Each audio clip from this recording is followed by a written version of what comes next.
I have trouble regulating my emotions. I have a suspicion it's to do with the fact that I'm 98th percentile in openness, conscientiousness, and neuroticism, and 2nd percentile in agreeableness and extroversion. Any tips on dealing with that?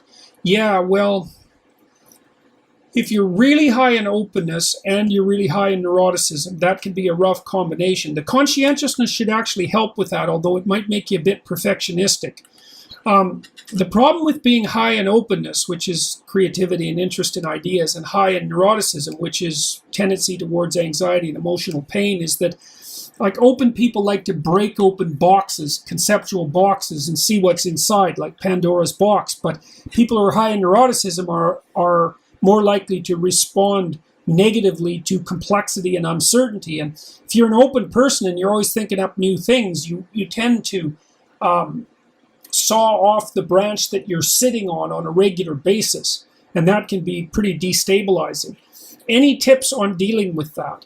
Well, I would repeat what I said earlier. I think that one of the things that you do if you're high in anxiety is to stabilize your sleep-wake cycles. So get up at the same time, go to bed at the same time, and eat at the same time. Make sure that you eat breakfast, and a big breakfast too, that's heavy on fat and protein.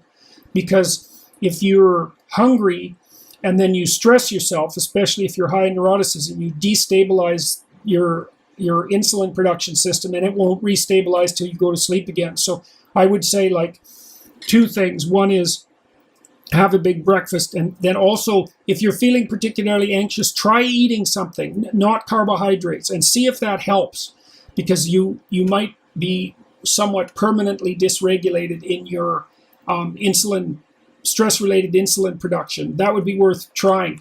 I would also say that you should shield yourself to some degree from news sources and sources of bad news, especially catastrophic news, because most of it isn't news. It's the repetition of things that we already know full well. And there's reason to protect yourself from an onslaught of negative information, especially when it's not really necessary for you. I mean, I don't think you should bury your head in the sand, but constant exposure to the catastrophes of the world,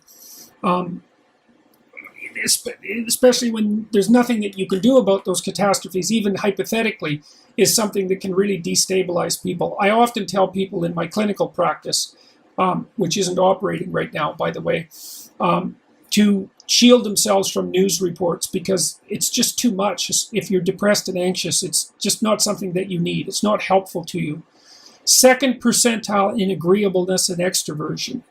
Well, you know, one of the things that you can do if you're that low in agreeableness, that shouldn't dysregulate your emotions, but it might interfere with your relationships with other people, you know, because you might be a little bit harder to, you might take other people's feelings into consideration less than might be good for you.